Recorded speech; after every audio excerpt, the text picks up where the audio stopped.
Hey, honey. Good evening. The opinions and statements voiced by our guests do not necessarily reflect the opinions of this network. Enjoy the shows.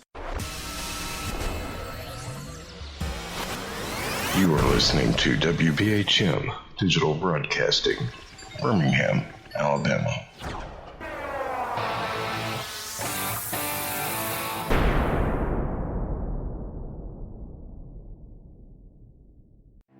Headline edition, July 8, 1947.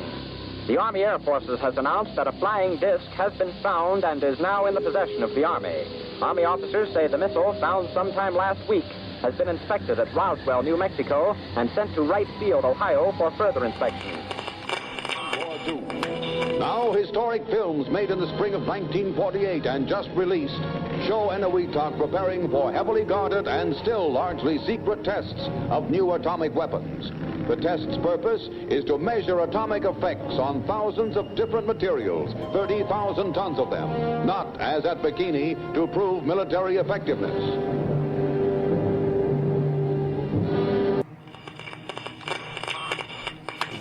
San Francisco police say that 9 persons have been arrested in a narcotics raid on the headquarters of the Grateful Dead, a widely popular singing group.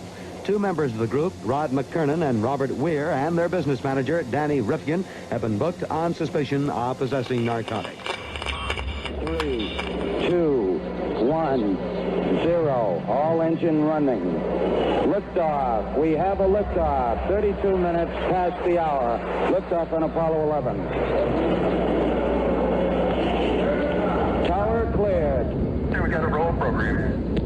Neil Armstrong reporting the roll and pitch program, which puts Apollo 11 on a proper heading. I'm going to step off the limb now. That's one small step for man, one giant leap for mankind. Well, strange lights are causing a viral buzz on YouTube. Could we have caught extraterrestrial activity on a recent newscast? Brandon Arroyo investigates. As the newscast ended, the controversy began back on September 26th. What is that light shining in the back of the dark night sky?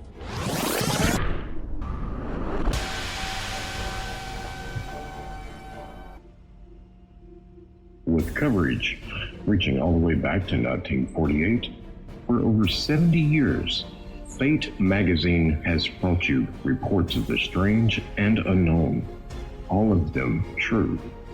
Now, Fate Magazine Radio is carrying on that tradition of setting the standard in paranormal talk radio as we report and discuss some of the most mysterious and perplexing phenomena imaginable in this strange world of ours. Now, here is your host of Fate Magazine Radio, Kat Hobson.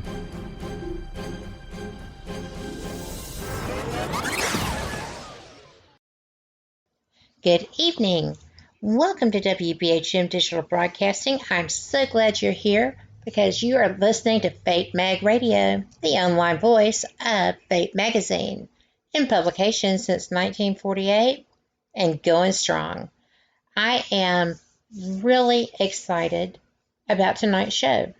It's someone that I enjoy greatly, and I think that we are going to have just a wonderful discussion because we have an awful lot of the same interests. And before we get started, I wanted to say that I am glad to see Denise Pridemore is our Monday night host of the Paranormal Pride, and she has been under the weather because of being under the knife or laser, as it may be. So I believe she is coming back tomorrow, and I am so excited for her. We have missed her being live. So be sure and write that one down in your books. Paranormal Pride with Denise Pridemore back live tomorrow. And if I'm wrong, I'm sure I'll get it in chat. So if you have any questions or if you're trying to listen and you're having trouble getting there, well, don't fret because we will help you. Go to WBHM-DB.com. Click on the image for the show. That will take you to the Spreaker spot. where you can actually go and log in to your chat room. We've got someone who's going to be answering questions. I love having questions. And Carole Carle is somebody that has a good many answers. So, I was right about Denise. So, wipe that brow. So, Carole, I am so excited. You set me up there. You really set me up there, Kat. You know that I can answer any. When will the universe end? Well, that's an easy one. No, you got that date noted, right? Right, exactly. It's on the calendar that I just can't find. It's the dream calendar, the one that you're looking at in the dream, and you wake up, and of course it's not in your hands, and you can't remember anything you read. So, but I just want to say a shout out to Denise and sending lots of energy from the West Coast, and glad you're going to be back. That'll be very cool. I'll bet you'll be glad to put all of this behind you. Yeah. So, but anyway, yeah. Back to the fact that you and I share a lot of interests. I just would be remiss if I didn't start with my first ever exposure to Fate magazine. The family, my paternal family, the Carles, had a cottage just outside of the town of Manistee, Michigan, which is on a small lake called Portage. Portage was unique in that it was a sizable lake, and I cannot tell you dimensions. I should know that, but no. And the cottage no longer stands, etc. But many happy childhood summers there, like when I was, 9-ish, 9 through 12 or 13, something like that. And the lake was unique because it opened with a human-constructed, a man-made channel right into Lake Michigan. And that was to speed the wheels of the steamships, et cetera, that carried the lumber, all of the incredible lumber from the forests around Manistee and throughout Michigan. The ones proximitous would go by rail and then be loaded onto these huge steamers and go through the Portage into Lake Michigan. And that was their, easy way out. So, and Manistee had a robust river. So all of this worked really well. It was, the cottage itself was on the shores of Portage Lake, this childhood cottage. And it was near a place that I've done a little bit of research on. Thank you, Internet. A place called Wick-a-Tiwa, which was, I believe, as far as I can substantiate, Ojibwa for spirit of the wood.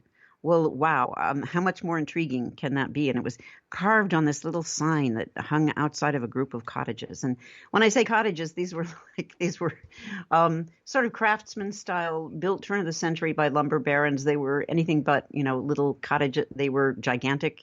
And the one next door the people came all the way from Georgia every summer. They would bring a trailer load of their own sand for the beach. They would bring their servants, yes, and come up from Georgia. And that was just a childhood. The girls were amazed that I had to make my own bed, but that's another story for another time. But this cottage, are you still with me? Did I put you to sleep, Kat? No, I am enjoying this, especially the bringing their own sand. Oh, yes. Indeed, it would be what we would know as a rent-a-trailer thing, and it was like a half trailer, and it was filled with beach sand that was cleaner, better sand, all the way from Georgia, and they would put that around their little section of the beach that led. And it's not like they would fence it off. In fact, they would have bonfires, and it was. I think. As a child, I would love to know what the conversation was between my parents and with my grandmothers, because these were what we would have called bohemian people, right, with their behavior, right? Gotcha. And so it was kind of like, and even though my parents, had lived in Hollywood and both had careers on in the news industry primarily, it was, a kind of a far cry from where their crowd consisted of. But at any rate, I'm just so rambling here. I'm digressing away. Where I want to go is the cottage of that porch, which was this wide board lumbered, huge steps leading up to it, and it was screened in. So there was a screen door, and then you would go across the porch and into the parlor, etc. On the porch, there was a gigantic wicker bench, and there was also a porch screen on the other end of it. On the bench, or beside the bench, there was a table. And it had it was an interesting thing because it wasn't a bookcase, it was backless, it was more like a tabletop. And there were 2 or 3 shelves. And on these shelves, Okay, the National Geographics were protected inside in what we call, lawyers' bookcases, okay, behind glass. Those were all protected, yes. although those golden, the wall of gold, that We was had the that National too. Geographics. Oh, yeah, how many Yes. homes? I mean, it really is a trope, and still to this day. In fact, my kids both have a set of them that I got through a friend of mine who was clearing them out. They have a set for each of the years that they were born for every month. So they're just really amazing things. But along with them were copies of Collier's magazine that were so tattered. Now that was I would say that in the magazine days, when we were little, it was like Life magazine, Look magazine, and Collier's for a lot of people. And then of course there was Saturday Evening Post and Ladies' Home Journal and all of these things, blah, blah, blah, blah. But do your research. It's a fun Google back through time. And among the Collier's magazines was a copy that included Jack Finney's iconic Invasion of the Body Snatchers. Can you believe that? Wow. And so this kid, and it was like I read it and looked over my shoulder because I know that as interested as my parents were in these topics, it was kind of like they didn't want to put a filter on it. They didn't want me to be all weird all the time. Okay. They understood these things and how, people were perceived, et cetera, especially by their peers and, especially in those times. And so, okay. So I read The Invasion of the Body Snatchers. It stayed with me just forever and ever. And a real quick synchronicity is that the dear friend of my mother's, Eileen Stevens, who was sort of, I would say, if anything, she was my godmother, was a double, a stand-in, and a bit player in the films. Did many. I won't go through all of them, but she ended up being in one of the neighborhood scenes shot inside the living room in Invasion of the Body Snatchers. So, like, how strange is that? Okay. I mean, I don't know this. Well, I'll tell you, it is, if it was music, this would be a leitmotif throughout, whatever, my journey is through this particular. Okay, here we go. Here's the punchline. Along with the stacks of Collier's magazine, and there were Reader's Digests. Okay, there were copies of Fate magazine. How nifty. And so it was my bailiwick. And I just could not get enough of them. And it would sort of be like swim in the lake. I don't think so. Not right now. I got to read. Okay. Yes. And it was, fortunately, it was a rainier, drearier summer, that particular summer that I discovered these. But I am saying that they, I can't think of any one specific, compendium of information that informed me in my childhood that was anything like that. That absolutely was, a foundation. And then, of course, it led me to the Fortean Phenomena books at the local library, yes. et cetera, et cetera. And at that point, there was talk about, people who want what is termed UFO disclosure, the Stephen Greer term for whatever that is. CE5 and just do it yourself. Right. Yeah, exactly. Yeah. So I'm not going to go there. But anyway, it's so what I want to say about that is that the phrase used often is that we want a trickle. I mean, we want a flood of information. We want that fireman's hose of information and all from the government, and all we get is a trickle. Well, indeed, during the years I'm talking about, there was simply a trickle of stuff, especially published stuff, especially in a library. I'm pretty sure there were newsletters. I know that MUFON I was not even hip to who MUFON was at that point. I know that they had a real early on, they had a newsletter, that they would, I bet it was, I'm picturing blue mimeographs. I'm picturing that too. Okay. I used to have to run one of those machines. Oh my gosh. Don't you feel for the person that had to put that out? I remember, the public school, you'd go to pick something up from the office, and it would be just these fumes. I mean, I don't know what that did to the brains. I have no idea what that. Apparently, based on my colorful writing or rewriting of the press releases for the organization I worked for, pretty awesome. Oh, that's hilarious. About very serious topics, but they turned out fun. I thought you might say it was something in the air. Yeah. Could have been. Yeah. I like that. Well, and I just might, in the ramble of our brain, it strikes me that this might be the place where we segue to the reason that we're even talking to each other, to how we met, which was through the incredible Sky Tour live stream of our mutual friend Mark D'Antonio. Yes, and that was so fun. It was. There you were in the chat, and I was also in the chat. Although I want to say, for some groundbreaking, amazing, memorable times, Mark has actually had me come on the microphone with him, and that is just so.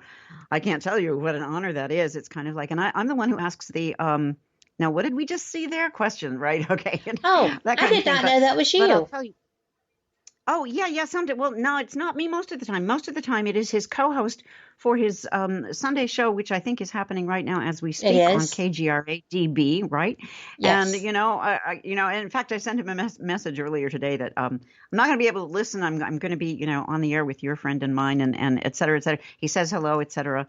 But I was thinking how he was an early, what jogged him into my brain was that he was a very, he was an early member of MUFON, and I think he was something like 9 years old. Yes, Does he qualify as an original if he was that young? Because I know my friend Rich Hoffman is an original. And I'll be darned. Yes, I know the name Rich Hoffman. Right. Yeah.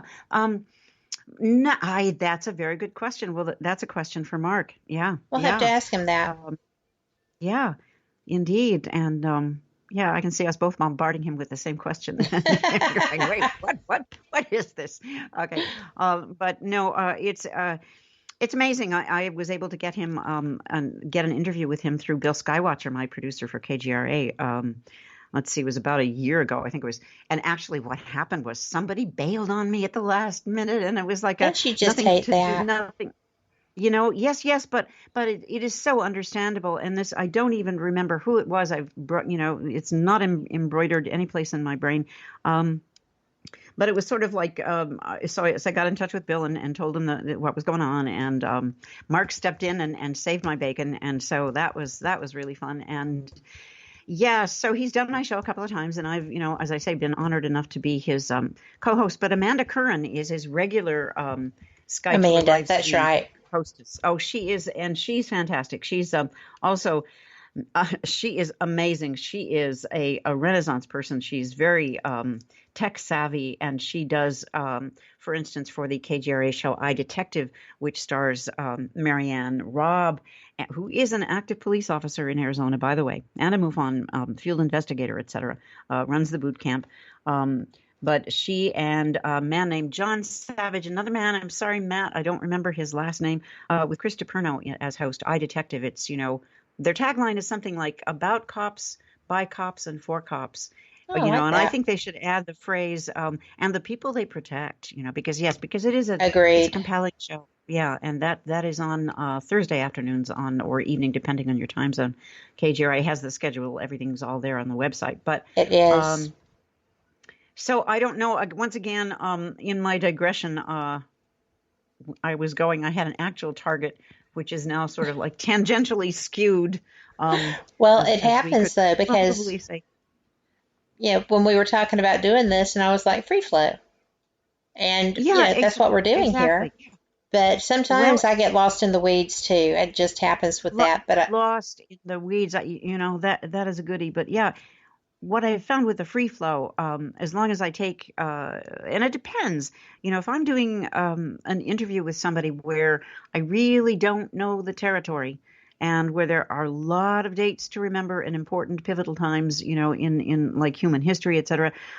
Somebody like Laird Scranton, for instance, I am very careful to take notes and do a lot of homework, like listen to other interviews with the person, because it's in order to give them something other than short shrift, and it's not an infomercial for a book, right? So and have you found this thing? Have you found, Kat, that it's kind of like you're at a party and there's somebody there and you know something about their field, and it's like, lo and behold, you get a one-on-one opportunity to talk to this person, right? Yes. And it's like there is an exchange that you never, and sometimes there's a golden nugget that because of something you stumbled upon, you can drop and deliver to this person. And that is overwhelming to me. To me, that's and the just so exciting ultimate human experience. Yes, exactly. And so that's what I try to do, anytime I do a show. And okay, I think I'm gonna have to interrupt you.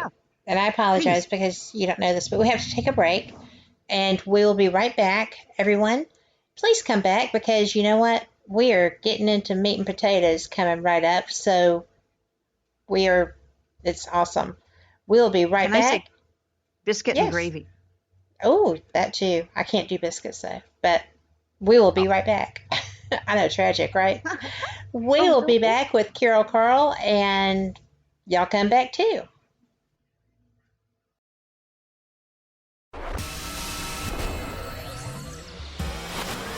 You are listening to WBHM Digital Broadcasting, Birmingham, Alabama.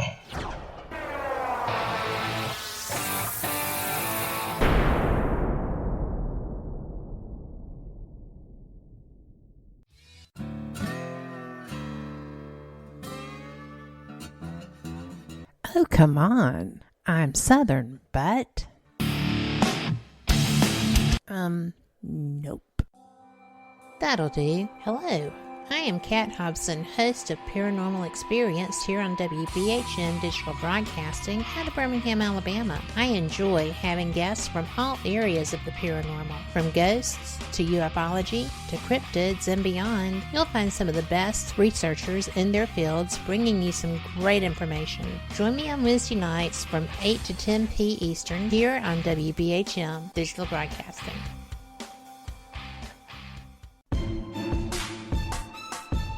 You are listening to WBHM Digital Broadcasting, the best in paranormal talk only on Paranormal Experience Radio. Broadcasting live out of Birmingham, Alabama. Since 1948, Fate magazine has brought you reports of the strange and unknown, all of them true. Fate Radio is carrying on that tradition, bringing you the unusual, macabre, strange, and bizarre. Join host Kat Hobson Sunday nights from 8 to 10 p.m. Eastern on WBHM Digital Broadcasting.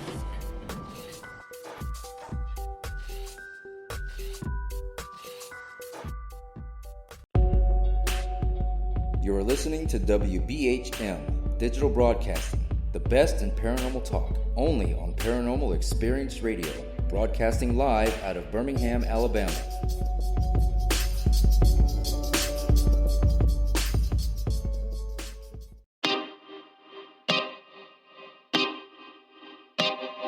This is Jason Bland, host of Midwest Paranormal Presents Paranormal Soup, where we stream live as a webcast every Sunday night, 11 p.m. to 2 a.m. Eastern, with guests who will blow your mind. Live ghost box sessions where you can call into the show to see if the spirits will talk to you, and the World Wide Web of Weird with the latest in paranormal news and evidence. We're bringing the weird every Sunday night, 11 p.m. to 2 a.m. Eastern on our Facebook page and YouTube channel. Don't forget to follow and subscribe.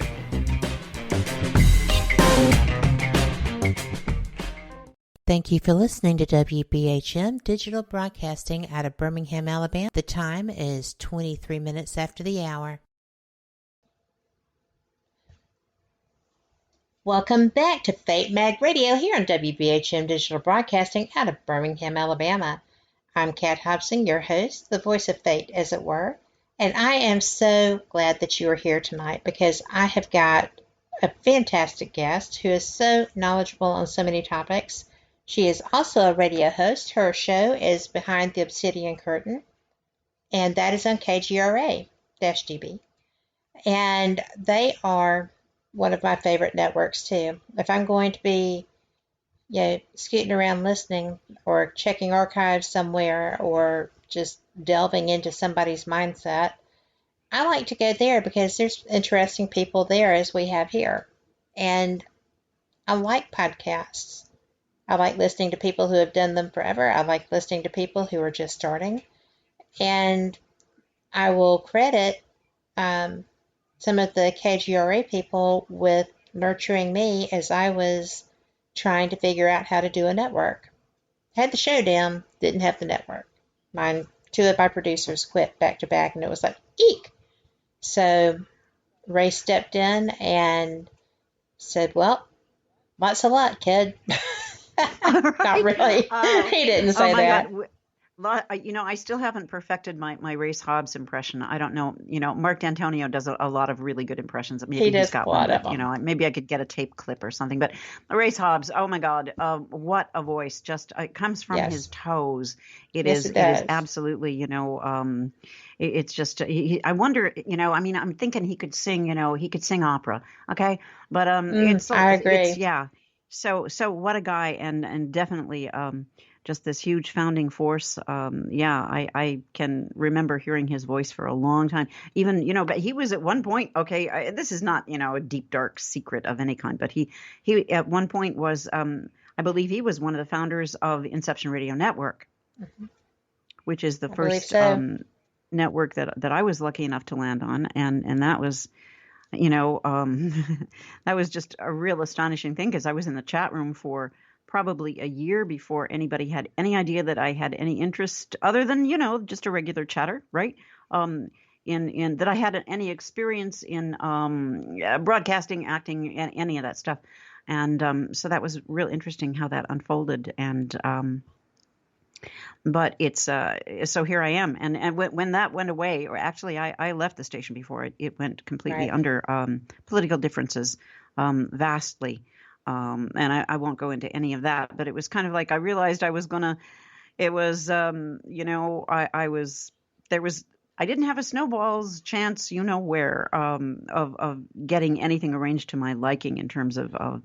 It was somebody who was practicing hate speech, on a regular basis, and at that same time I was doing 30 minutes a day, hunting, gathering, and as my Canadian stringer friend who was in broadcasting forever for the CBC, he mentioned something about how I produced the show. And I kind of went, do you know these moments, Kat, when it's sort of like, ding dong, oh my God, I am producing this show. What the heck, And if somebody had said, can you produce a 30 minutes a day UFO-based, paranormal-based, I would say, I don't think so. Was there a Girl Scout badge for that? I don't know. But but so it's like, I don't know, but what it consisted of was trolling these fantastic websites. Thank you, Internet. Couldn't have done it without it. You couldn't do that without the Internet? Absolutely. There's no way. No, you'd have to take notes at your local library, go among the Dewey Decimal System and the card files and all those good things. And I can still smell the card file indexes. But at any rate, I had the Internet. And so I had a handful of regular sites that I had vetted and triple vetted. And so I put together this and had audacity to record it with, which was I don't want to talk about that learning curve. I think that, if there was any, it's sort of like if the ability to learn is finite, I have none left after that there experience. You go. It was, yes. But it isn't. We can keep, expanding. Thank you, brain, but knock on wood. But I guess what I'm trying to say is that I was doing that, and it was broadcast 3 times a day. I would record it once, and they would replay it 2 times after the initial run. And I just didn't like the idea, Kat, of having my voice in it. And then for about the last 4 months that the show was running, the only absolutely consistently live thing that wasn't a replay of a guest interview was my news show. And I didn't, my parents did not raise me to represent that kind of an attitude. And I finally, when I realized it wasn't, I couldn't change it. Through management, that's when I left. And Bill Skywatcher had already left. He had departed for KGRA land, and he had said to me, "Listen, if you ever wanna, right?" And it was kind of like that was incredibly gracious of him, et cetera, et cetera. We were still we were very good friends at that point, and so he started in the KGRA chat room just like the IRN chat room just like I did, and just grew. We both, grew a lot, learned a lot. And so here, when I got the opportunity, and he got me through Race Hobbs, he got me this 30-minute a day paranormal news update. Oh my God. Which, I enjoyed him when I called when I was on your show, I didn't know that's who your producer was. Mm-hmm. Mm-hmm. And I was like, oh, I know you. Know of you. Yeah, How well, nice. He's wonderful. Right. He is he will bend over backwards for you, and he will, it's like, the idea that, if I needed to, I could reach out to him via Skype at 3:00 in the morning about something and he would get back to me. I mean, it's like, and it's easier to ask Bill when he is not producing than when he is, because it's kind of like it's all the time. And Yes. One daily hour show now that he produces for, it's 3 hours a day, every day. It's a great show, news-based. Kristan T. Harris, Yes. it's called The Rundown. And yeah. So I listen, I hope that you feel, I'll bet you anything that, okay, do you know Ron Tolvatar of ERT Radio? I do not know him personally. I don't. But we follow each other, I believe. Ron Tolvatar he's a presence constantly in KGRA, and he's been so gracious and generous with his airtime that he allowed me to do some after shows, like after my show on KGRA, and where it was freestyle, where I got to realize what I could not say, stepping over my own tongue, etc. Right. Because what I had previously done was, even though I would ad-lib certain things about a news broadcast, when you read that, you're reading content, you're reading, what, and you read somebody's byline and so on and so forth. And while you can interject a certain amount of stuff, it's not coming right off the top of your head. So I needed practice. So Ron was incredibly generous about that. He's got, it's through Mixler Radio, ERRT, which stands for, let's see if I can get it right this time. It is Epic Reality Radio Tour, ERRT, and it's terrific. And he has some big people that he's having do interviews now for him, and he has asked me and allowed me to participate in some of that. But it's really terrific. And again, I have lost by taking this tangent, but it was something to do with somebody that I came across through ERT Radio, through Ronald, and but it's gone. But if it's really valuable, my mom used to say, listen, if it's really worth saying, it'll come back. Right? Absolutely. I'm a firm believer in that, because I go off on tangents myself, as you know. Yeah, well, listen, that's something we have in common. But my attempt is mostly to try to keep, if you're trying to weave something, to bring it back to like, well, okay, what was that tapestry pattern again? Right. Where was that? And it's an interesting thing. I don't have it, since my show is only an hour long, it's like I got to stick to the topic, right? There's not a lot of, and so that keeps me from running afoul of, going into the Wayback Machine, et cetera. But Bill got asked to co-host for Ken Cherry. Do you remember the name Ken Cherry? I do. Well, he was a MUFON director for the state of Texas, and Ken was he was the one who was there for the Stephen Lights thing when there were all the press conferences and meetings, right. And there were media trucks from all over the world there, and it was just an amazing set of circumstances. And Ken Cherry later mounted through Inception Radio Network. It was Extraordinary Phenomena Investigations Council.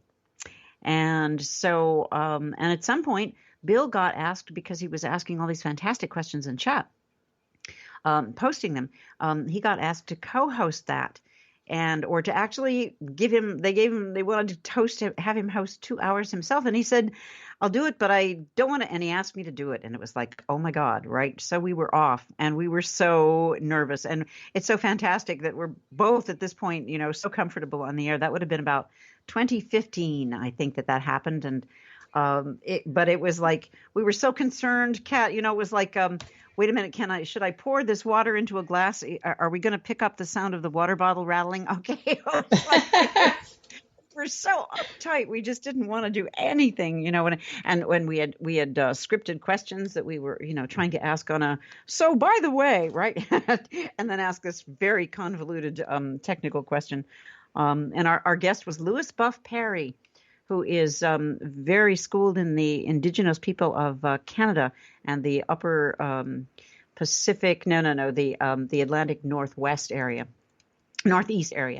and so that was our guest. But yeah, so we both moved on. Now, okay, now can I interview you?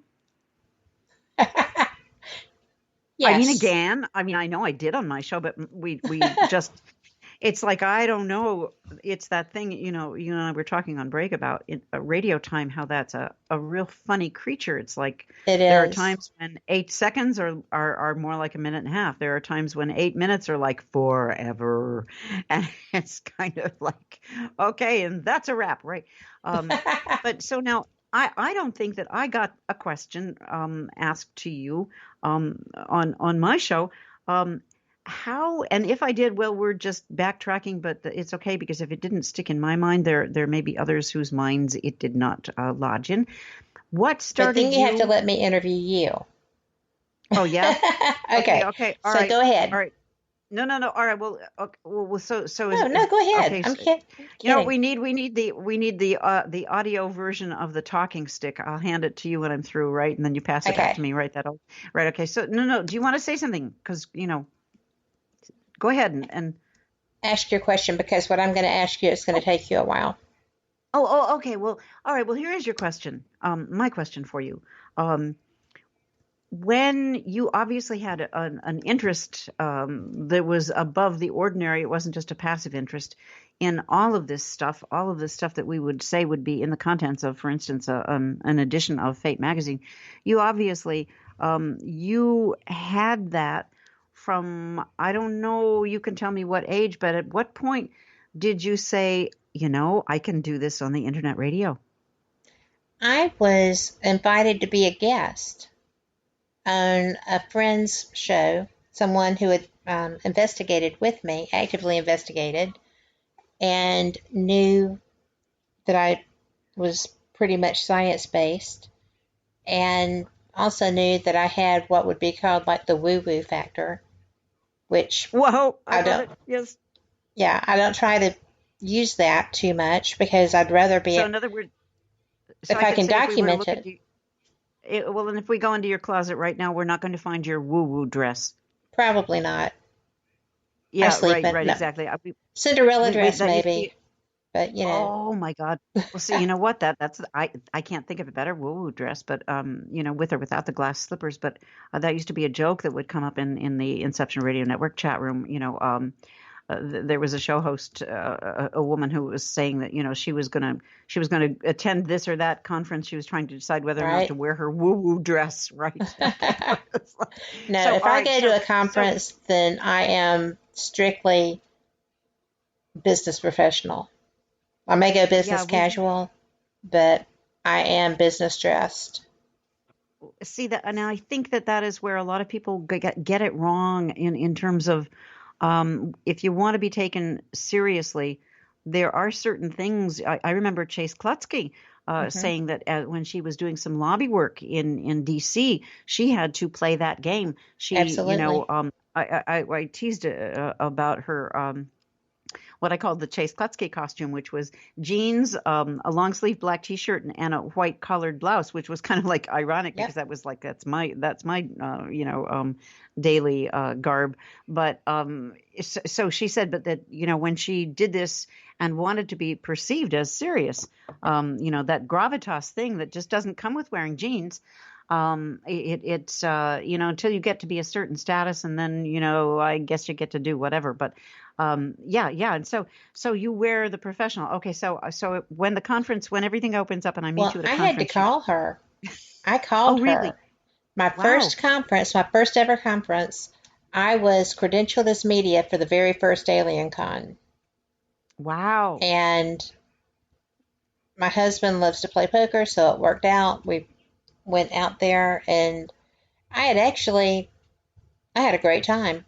But I called her before, when I got my credentials, I called and I said, look, I want to not look like a putz out here. This is my first time, and I'm not sure of the attire. And I was so glad that I called, because it was like, save the holy jeans for after hours, just do the, do all the, a blazer, a shirt, and, black pants. Yes, Don't have to wear heels, but and which is all, I like suits. I like trouser suits, and I like, skirt suits because it's so easy. Yeah. And so I just kind of worked off of that because when I worked in the corporate gig, I wore skirt suits and I had the jewelry hanging with the suit and the shoes under it. Right. So I had my wardrobe God. just laid out and everything was all together. So, so it's like a costume, It is a costume. Yeah. You dress for whatever. Mm-hmm. And I had the best time. I actually met so many people out there, and I loved it. And then I did Pasadena for the next one, and tried to keep up with Ryan. Ryan Sprague is a hard person to keep up with because he is always moving. I can't imagine. He is amazing, isn't he? Yes. Oh my God, the energy. But he is tough to keep up with. And he would send me a message, and we're going to be here. Go for it. And I was like, I don't know where here is. Right, exactly. I tried so hard, and I did show up for a lot of things, but mainly he was just on the move so fast. Wow. And I didn't know the arena. Oh yeah, especially when it's like spread out. Yes, and it was because you had the conference center, and then you had the theater area and the expo rooms. That was a really, really good Alien Con. But they have so much trouble with their logistics, or they did.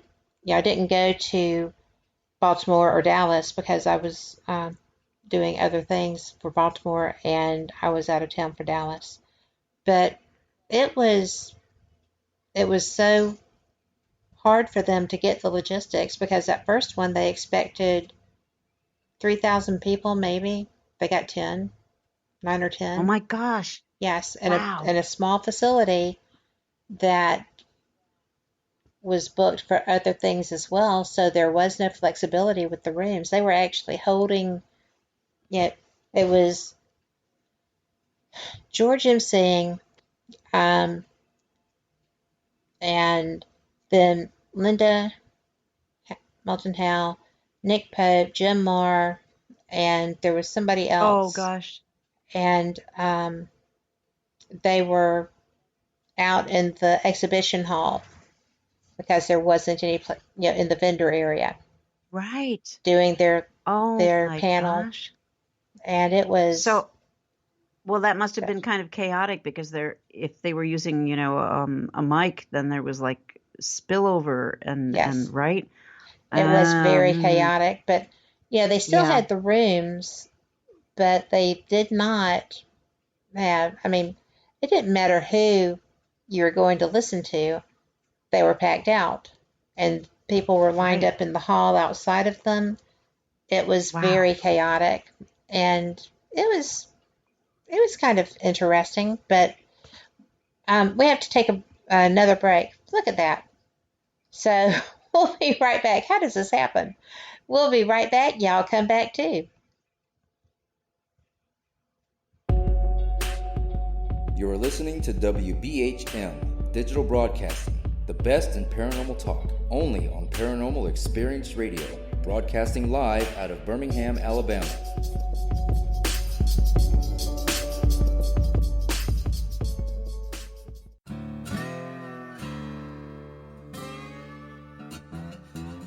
Oh, come on. I'm Southern, but... nope. That'll do. Hello. I am Kat Hobson, host of Paranormal Experience here on WBHM Digital Broadcasting out of Birmingham, Alabama. I enjoy having guests from all areas of the paranormal, from ghosts to ufology to cryptids and beyond. You'll find some of the best researchers in their fields bringing you some great information. Join me on Wednesday nights from 8 to 10 p. Eastern here on WBHM Digital Broadcasting. Since 1948, Fate magazine has brought you reports of the strange and unknown, all of them true. Fate Radio is carrying on that tradition, bringing you the unusual, macabre, strange, and bizarre. Join host Kat Hobson Sunday nights from 8 to 10 p.m. Eastern on WBHM Digital Broadcasting.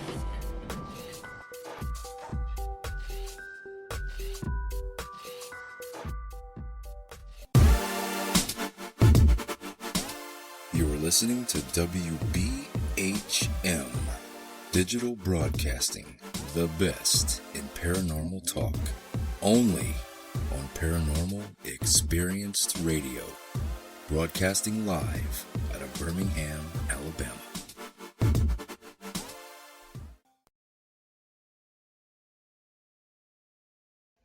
Welcome back. I am so glad that you are here with us on Fate Mag Radio and WBHM Digital Broadcasting out of Birmingham. And I have my guest who has become my friend, and I am so enjoying her. But Carole Carle is really amazing. She left an acting career to become a Fortean researcher. She is a radio host, and she's just a wonderful person. And so we're back. Carole? You are so sweet. That's so kind of you. Thank you. And actually, it's so strange because the acting and the Fortean stuff, I was really lucky, and I got to join the Stage Actors Guild, when I was 18. Mm-hmm. And what that means is that even though you can't do your free training, you're learning all the tech part with something like community theater, because that's a no-no. You do get paid for your work. And so it was like, wait, I get to do this on stage and I get paid too? What? Okay. So it was like, and I'd known I wanted to do that since I was 7 years old. So it was an easy choice. But first, we're not finished about you. So all I want to say is that I actually stepped way away from songwriting, the band that I had with my husband when our kids were born. It was sort of like a no-brainer. It's like, wait, you really want to be coming home from trying to get some sort of, back in that day, there were still recording deals, right? You really want to be driving home on the freeway at 2:00 in the morning with somebody that you don't know all that well, staying with your children. There was no family, that had any situation where they could take the time and do that. So, and absolutely, the writing was on the wall. My husband did a little more college, a couple of blocks away from us, Claremont Graduate University, and got his teaching credential, et cetera. So that was it. So no, it was one of these human choices where there really is kind of like, are you kidding me? I would trade that for no, please. So it was obviously the clear choice. Yes. And Hollywood, I don't know. I know a tremendous number, and some of them are blood kin people who are in what you would call the Hollywood scene, but they're not in the scene. They are unique, incredible, talented creatives who are just so feet on the ground individuals, with longstanding marriages and children, and just but as far as like the production values of Hollywood. I had a little bit of a taste of that, and it's kind of like, even though nothing really untoward happened to me, I don't have anything to contribute to the #MeToo, but it's kind of I just wouldn't rush. If I was going to rush back to any particular kind of entertainment venue, it would be the legit stage, which is kind of like shut down at the moment. But yeah, because that and what is musical theater. That was my beginnings. But anyway, so no, wait, because we're not through with you, because at the break, I think I was efforting, as they say, to find out what's your first. So you went to the conferences and you liked that. I did like that. Okay. But I was already host of my own show for a few years by the time that came around. No, okay, my friend Frank. My friend Frank Lee, who hosted Paranormalities and Ponderings, was gracious enough to invite me onto his show because he knows that I'm a closet tech geek and that I use tech to validate my experiences from the woo factor. And so most of the time people don't even know that there's a woo factor involved. It's just, I'm a paranormal investigator. I prefer to use Tascam versus Zoom, all these things. But, I just had experiences to share, and we have actually, he is my co-founder with Answers, the Noetic Studies group. Right, yes, right. And so we obviously are like-minded individuals when it comes to the science side of the paranormal. Right. And we are really interested in just about every aspect of the testing to get the information to try to validate experiences, find the source, as it were. And right. Yeah, I find it interesting because my approach is not dissimilar from what's being done, like at the University of Montreal. We just don't have our equipment set up yet. But there's always been, well, I guess since Charles Fort, right? But there's always been a science side to trying to find answers. You want to be able to prove that this really is happening. Where are these communications coming from? How can you validate that it's not just you? Or is it just you? When you're doing various experiments, particularly with sensory deprivation, then is that not just you? Well, how are you hearing it? Or is it just sensing? Yeah, there's so many different ways to go into this, and I'm really enjoying trying to evolve some of these. And basically, noetics is phenomenology. They are almost identical in nature. The only thing being that the terminology has been freshened, and the tools are better. Don't you think? Oh, that is absolutely hitting me between the eyes, because that is something that I'm going to ponder, because absolutely true. And so what is it? Is it that thing that has to do with labeling stuff that, we humans have to remarketing. Do? Particularly, yes, humans, right. Humans like remarketing. Rebranding. That's right. It is the great rebranding, all caps, right. Yeah. Oh, my God. Wow. So this isn't new. What we're trying to do isn't new. What any, ion, their thing is not new. I'm the person, Frank is studying, he's getting degreed to carry the science side reputation with this. I'm almost 60. I don't care about that. I'm into the research, right? I like to do I like to ponder and pull together different experiments that I think will bring us information or disprove something. I mean, I don't want to be the person that falls for the, pay no attention to the men behind the curtain thing. Yeah, exactly. Yes. I want to be the person that pulls the curtain back and there's nothing there. Right? That I've documented something that should have been controlling it or been being controlled. So, that's how I got into this. Is finding a good research partner who respects every side of the paranormal, as it were, and, isn't afraid to step out.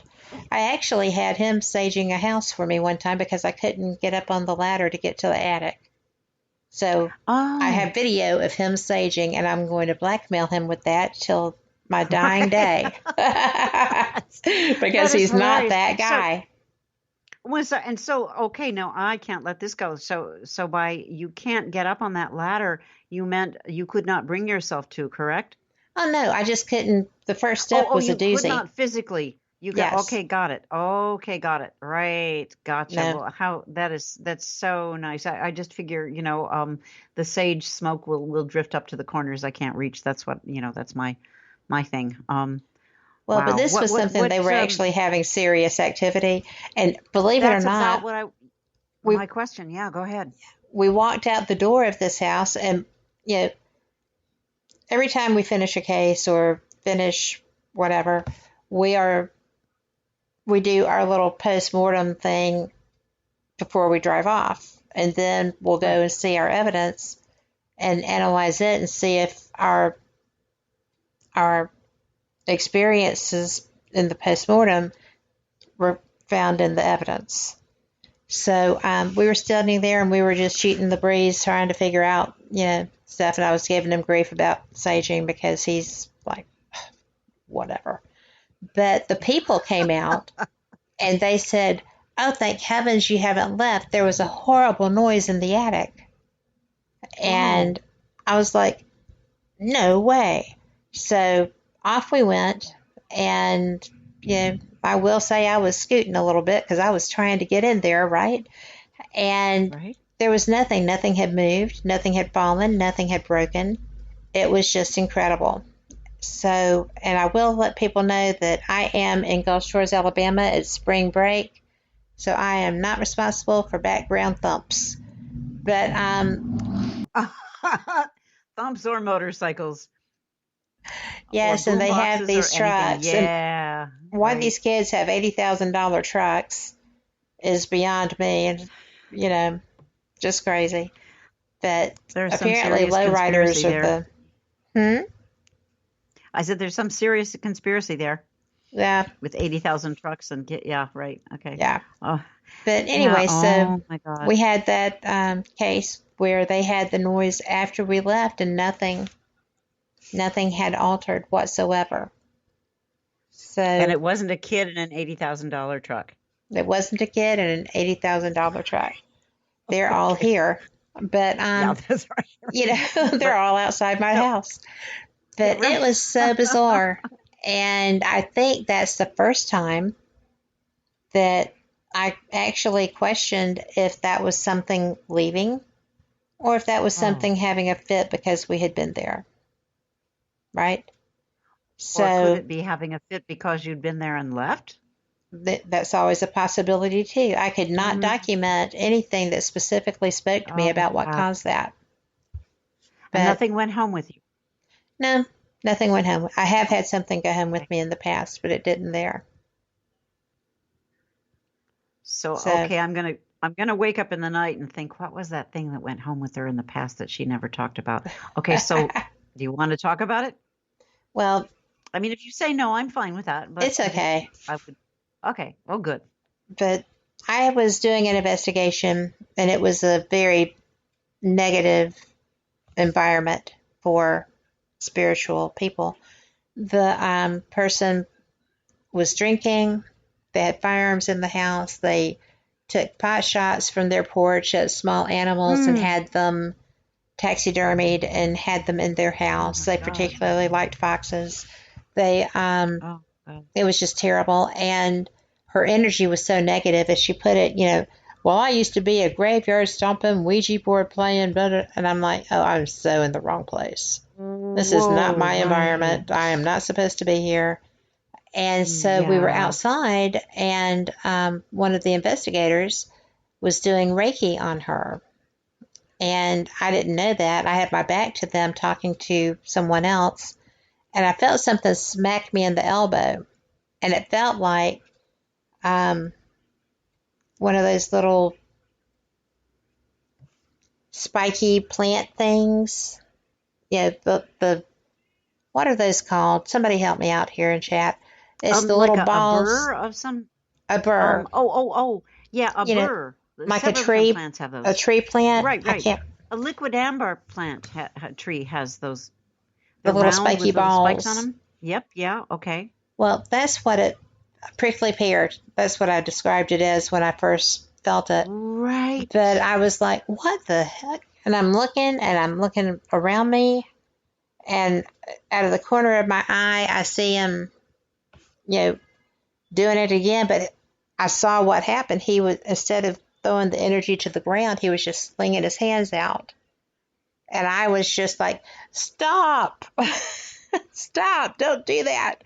And I shocked him because he looked, I was like, prickly ball that's what hit you. It was the negative stuff coming off. He took it off her. It slapped me with it.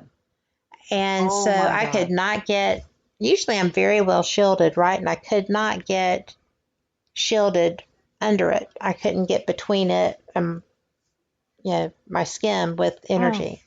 So I went ballistic on this guy privately, and I was like, look, if you don't know how to do it, don't, because this is not a joke. Reiki is real. Energy, positive and negative, is real. And you just, it's my fault because my guard was down, but you just slammed me with something that actually hurt my elbow. And there's nothing there. So you can't do that. And so it took me a while to heal from that. A shaman actually told me that my aura was damaged. So I couldn't investigate for a while. And Epsom soaks and various other cleansings. But we have to actually go to our news break because that is, it is time for that. But everyone, this is the time to go and fill that water glass, that teacup, that beer stein. Sounds good. Wine glass, that sounds better. So we'll be right back. Y'all come back too. This message comes from NPR sponsor Intuit QuickBooks, dedicated to helping small businesses be more successful. For those working to achieve their own definition of success, QuickBooks' smart suite of business tools is designed to help them get there. Learn more at QuickBooks.com. Live from NPR News, I'm Janine Herbst. As New York Governor Andrew Cuomo continues to fight allegations of sexual misconduct, President Biden tonight was asked by reporters if he thought Cuomo should step down. I think the investigation is underway and we should see what it brings us. Several prominent Democrats, including the state's two Democratic U.S. senators, Senator Gillibrand and Senate Majority Leader Chuck Schumer, are calling on Cuomo to resign. Meanwhile, in addition to the claims of sexual misconduct, which Cuomo denies, he's also facing a federal investigation into his administration's handling of COVID-19 deaths in nursing homes. And now, as NPR's Sally Herships reports, a longtime advisor is under scrutiny for attempting to help the governor. Larry Schwartz is known as New York's vaccine czar. Several county officials confirmed to NPR that he's been calling them to feel out their loyalty to the governor. Mark Molinaro is president of the New York State County Executives Association. He says in the eyes of local officials, Schwartz's calls were troubling. That they were made by the individual responsible for really, with a great deal of discretion, distribution of vaccines was extremely disturbing to them. The story was first reported by the Washington Post. An attorney for the governor said via an emailed statement, any suggestion that Schwartz acted unethically or in any way not in the best interest of New Yorkers is false. Sally Herships, NPR News. Ireland is temporarily suspending use of AstraZeneca's coronavirus vaccine. As Sean McPolin reports, Irish health leaders are concerned about reports of blood clotting in Norway. The Irish government is pressing the pause button on the controversial vaccine after receiving a warning from their Norwegian counterparts. The reports cite 4 very serious, very rare cases of blood clotting in vaccine recipients, one in which the patient died. They're concerned with where the clots are happening and that those getting the clots are under the age of 50. The European Medicines Agency is also investigating the clotting incidents, but for now says the vaccine's benefits outweigh the risks.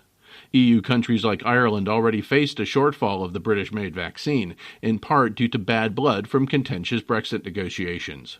For NPR News, I'm Sean McPolin in Dublin. Duke University is issuing a week-long stay-in-place order for undergraduates living in on-campus housing because of a rapidly escalating number of coronavirus cases.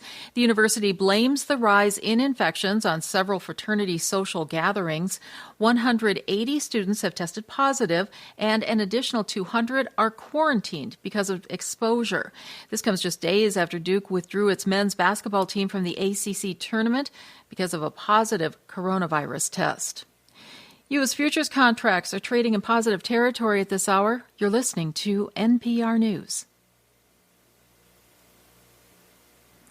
A powerful late winter storm has intensified the central Rocky Mountains with heavy snow and winds, raising more avalanche warnings in those mountains. It's also led to road closures in parts of Nebraska, Wyoming, and Colorado.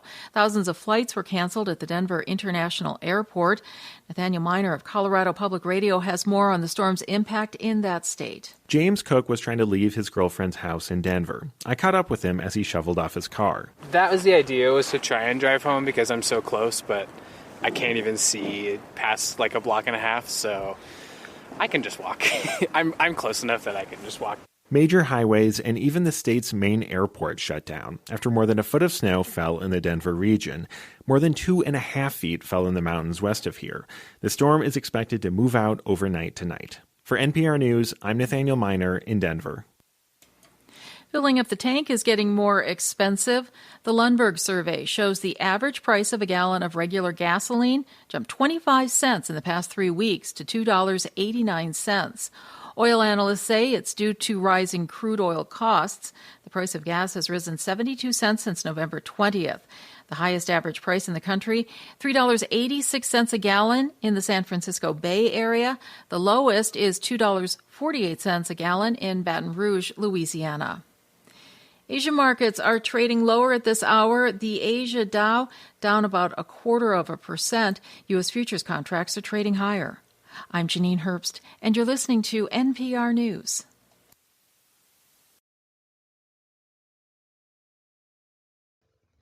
Welcome back to WBHM Digital Broadcasting out of Birmingham, Alabama. The time is 5 minutes after the hour, and I am so glad that y'all are here because I am having a blast with my guest, Carole Carle. And Carole, I am so glad you're here, and I always tell people that one of these days somebody is going to start recording the breaks and putting together, show, from the vaults of or whatever. It's not going to be me because I like people talking to me. But, the conversations during the breaks are every bit as good as sometimes a little funkier as the regular show time.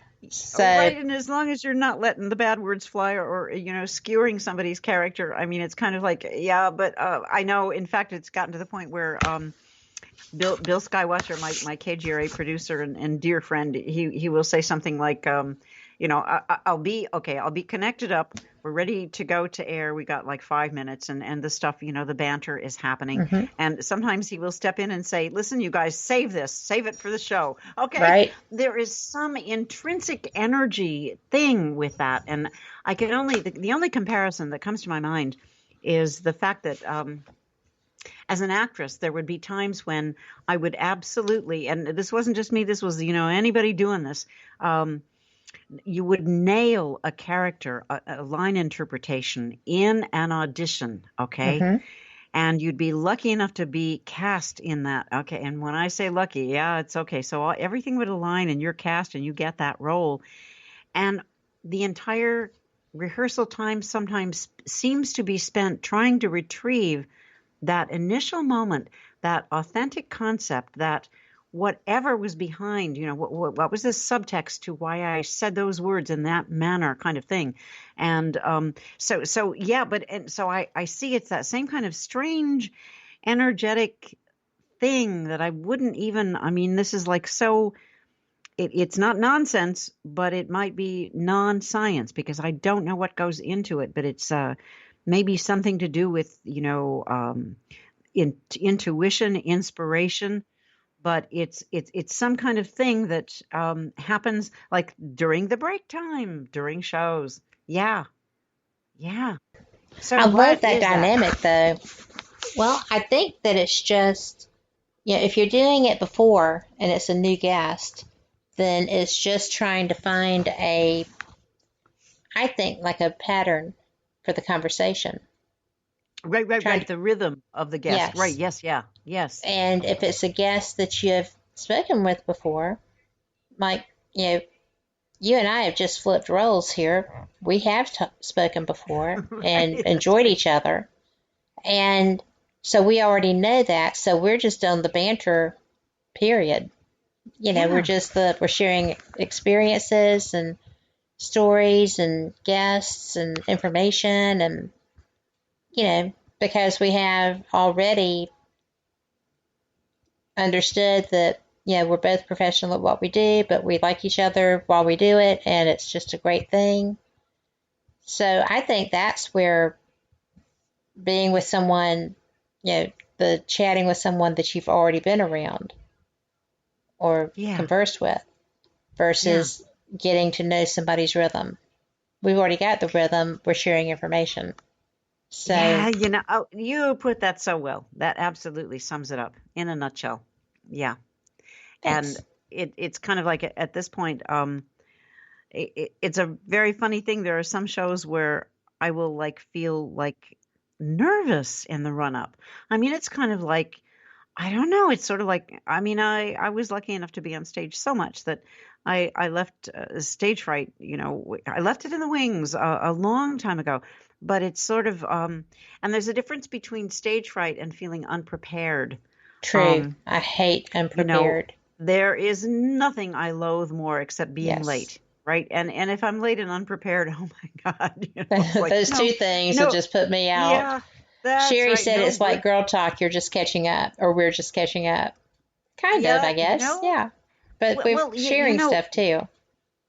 Yes. Catching up and sharing. And that's, that is a fascinating part of social media in terms of, the sharing. I will post things on my Facebook that it's like, right now I miss my news gigs so much that it's kind of like there's something that will cross my my radar, and maybe even if it's only the Yahoo News that has spontaneously popped up on my computer, and it's kind of like, well, what do you know about this? And I like the last thing I posted was about the fireball seen over Vermont, I think last week. Yeah. And I have over 500 comments and reactions to that from a couple of groups that I'm a part of on Facebook. So that's like, wait, what?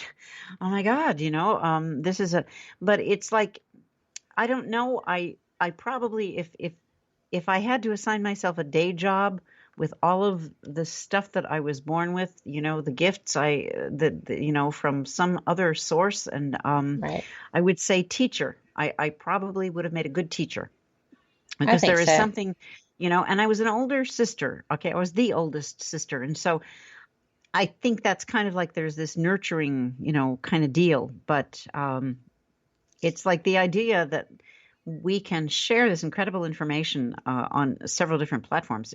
Specifically, I don't do much on Instagram or Twitter, but Facebook is my fallback, and it's an incredible thing to do. Oh, I know. Okay, we're still talking about you, right? No. I mean that in the most generous possible way. Yeah.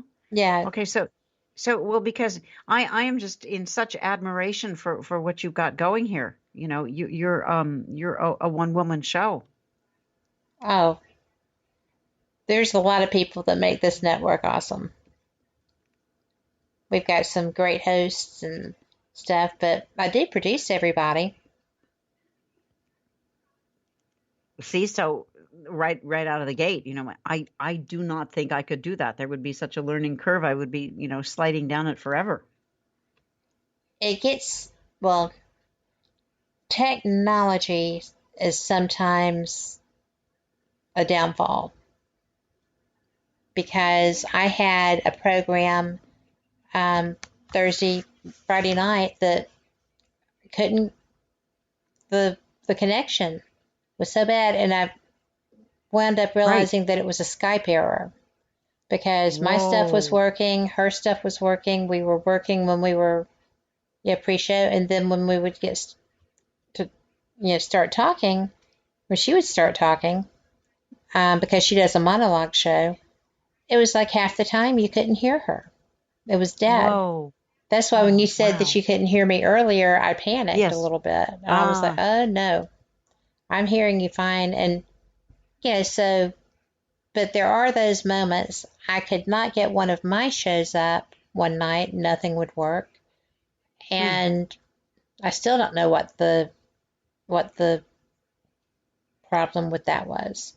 Yeah. But so we went to FaceTime Live, and I interviewed him the following week on the show.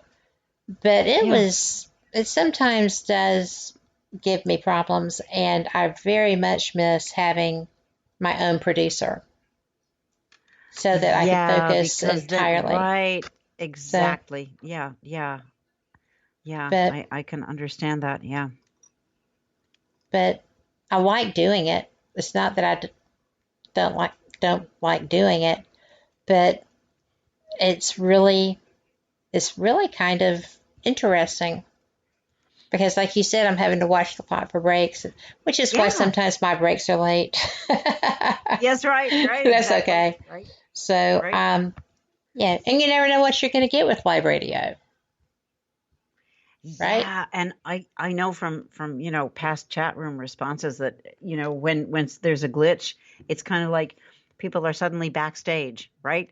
Okay, right. And especially if there's a moderator who is hip to what's going on, and they share that information. It's it's an interesting experience.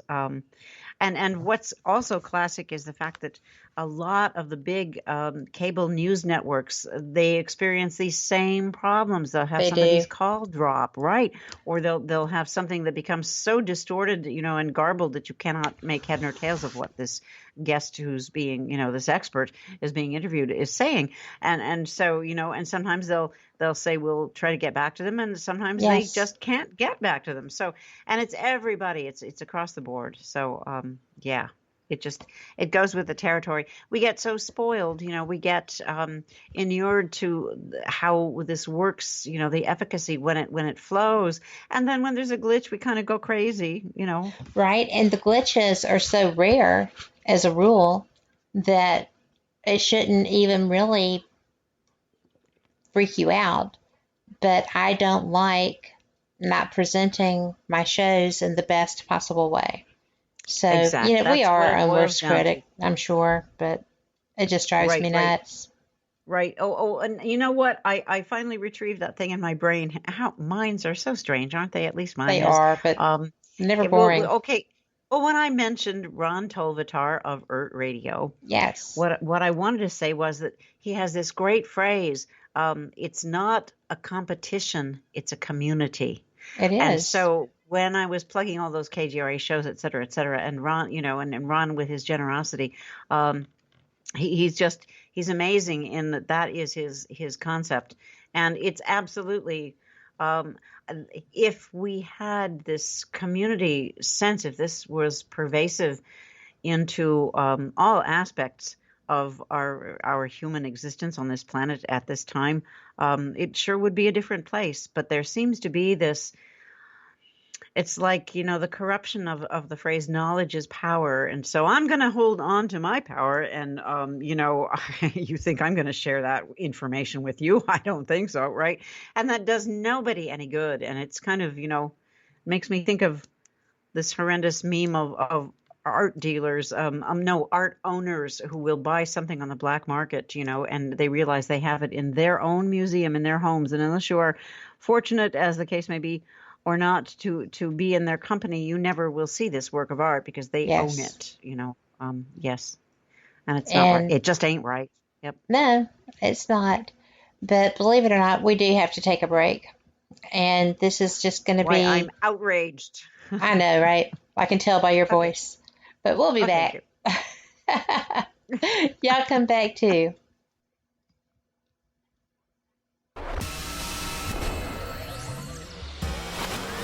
You are listening to WBHM Digital Broadcasting, Birmingham, Alabama.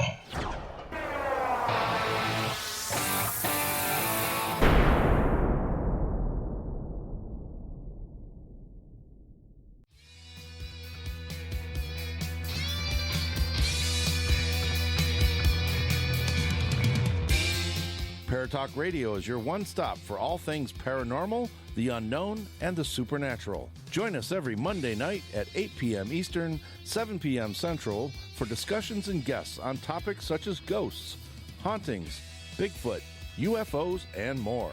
This broadcast is rated M for mature and intended for listeners over 16 on paratalkradio.com.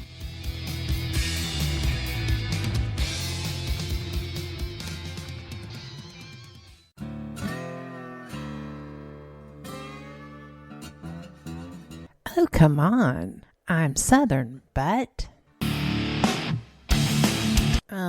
nope. That'll do. Hello.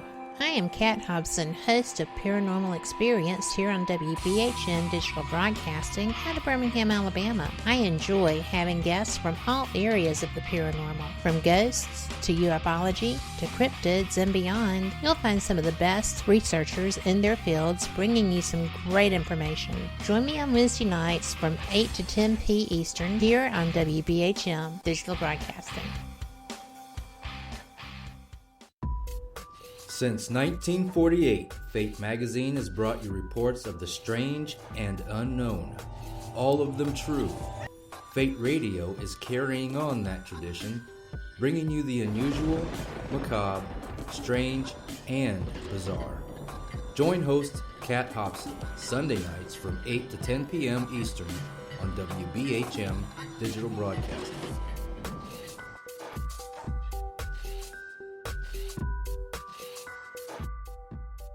Thank you for listening to WBHM Digital Broadcasting out of Birmingham, Alabama. Since 1948, Fate magazine has brought you reports of the strange and unknown, all of them true. Fate Radio is carrying on that tradition, bringing you the unusual, macabre, strange, and bizarre. Join host Kat Hobson Sunday nights from 8 to 10 p.m. Eastern on WBHM Digital Broadcasting.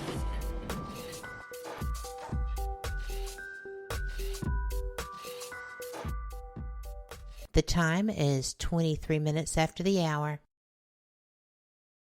Welcome back. You are listening to Fate Mag Radio. I'm so glad you're here. We are the online voice of Fate Magazine, and for that I'm forever thankful. I love our owner and publisher. She is putting Fate Magazine out herself and doing a great job of it. And I have got to say that if you do not have an active subscription, or you're just getting close to running out, you need to be taking care of that. Just go to fatemag.com, and you can also find archives. And we also have some jamming t-shirts. I love that. So anyway, check it out. And Carole Carle, I am having the best time with you, and I apologize for having to stop that flow. Listen, never do that. I'm hip to that flow, and I'm thinking I really need a Fate Mag t-shirt. Oh my God. Okay, I have to look into that. It's the logo. Yeah. It's so awesome, and they're so comfortable. I've got one comfy shirt. So I love it. Okay, that is ultra.